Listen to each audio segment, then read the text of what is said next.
Okay, hello, it's officially Monday. I hope you all had a great weekend. Look, the sun is shining. It's all up behind me. Now, you might be thinking, hang on a minute, I saw this on Friday. Well, you kind of did, only that I didn't say this part on Friday, but what I'm going to say next is the same. But anyway, today, like Friday, it's all about Kong, which I saw in iMax 3D last Thursday. So, the general synopsis of the film is about a team of explorers and soldiers who travel to an uncharted island in the South Pacific, which is organised by John Goodman as he claims he wants to find out what is on this island. And basically he leads them all to this island where they find all these monsters that are much, much bigger than they are. Is that a monkey?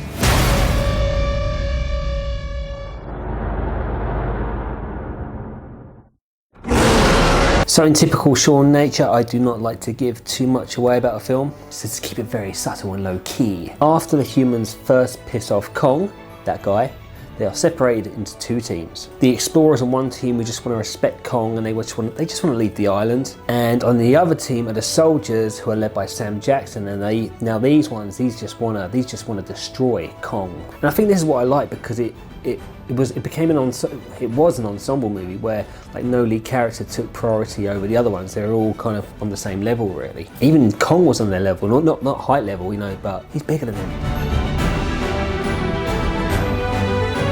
I suppose that one of the most likeable characters stood out was John C. Reilly. He was just really, really funny. He had some really funny lines, and you're just rooting for him to get off the island. And I can't say why you want him to get off the island, but if you go and see it, you'll find out for yourself. And judging by the audience's reactions, you can see that everyone else liked him too. It wasn't just me, everyone seemed to really like him and was quite amused by the guy. What I also liked about it is that it had this like really 1970s Vietnam War movie about it. And it had 1970s songs chucked in there. And I guess it has been kind of made like a Vietnam movie, because it's still America going to war in the 1970s, only this time they're not going to Vietnam. This time it's a war against Kong and Skull Island. So I think if you like Vietnam movies, there's my phone. So I think if you like your Vietnam movies, you are going to like this one, because it does have that massive feel to it.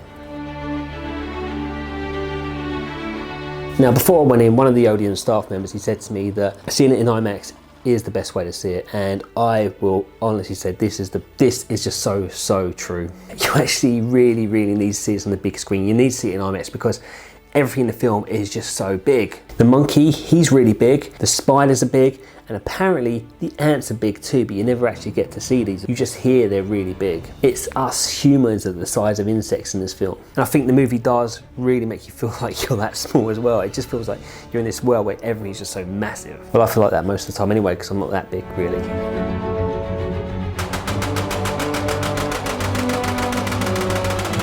The 3D really helped in this movie too. I do feel like this movie was like specifically shot for 3D, and I feel like that some of the shots were really cleverly composed to add so much more depth to them. Like there was almost always an object or a person that was almost like it felt like they were there in the cinema with you, and the rest of it was just so distant behind them. Although I will say that The Great Wall was still the best 3D film I've seen this year, because that's the film that made me flinch from the 3D.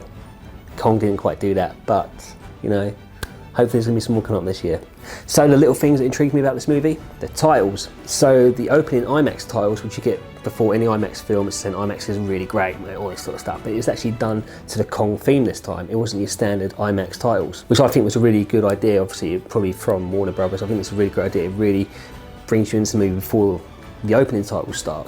The next load of titles I liked were the opening titles done this really cool thing where they would come up like it was showing like all this news footage like from the 60s and 70s, and it would come up with a date for probably a split second, which would like transform into someone's name or like a cast member or a crew member. It's just really cleverly done, and that was also in 3D as well. And in the first like maybe 15-20 minutes, there was these location stamps when they were somewhere else in the world, like it would come up with Vietnam or Bangkok, but the titles just looked so great on the screen. And again, it was just they were 3D titles, and it wasn't like your generic like location stamps in the movie. They had this really nice look about them. I just really felt the titles in this film were really good, and even the end credits, they looked really awesome as well.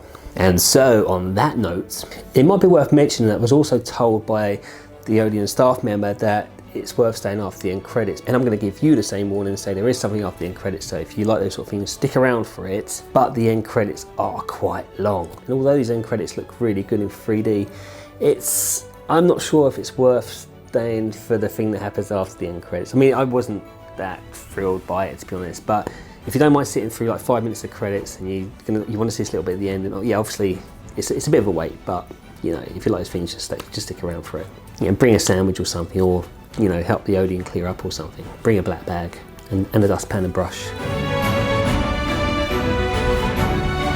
So compared to 2005's Peter Jackson's King Kong, I do prefer Skull Island. I felt the 2005 one was just, it was a bit slow, it took too long to get going, and it was obviously very, very long as well. But this new 2017 version, it's much more punchier, it's got a better pace to it. I think it's just like much more visually entertaining as well.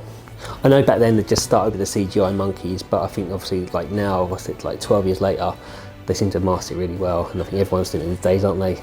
Because it seems this won't be our last ape movie this year, because obviously this July we've got War for the Planet of the Apes coming out as well. We are really liking our monkeys in 2017.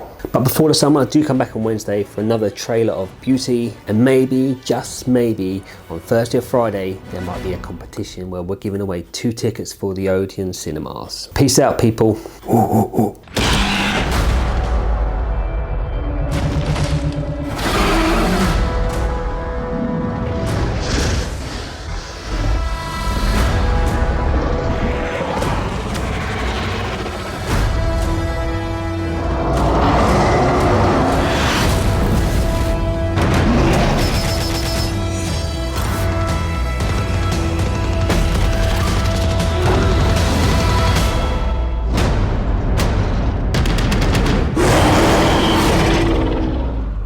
It's a good group of boys. We're all gonna die together out here. You shouldn't have come here.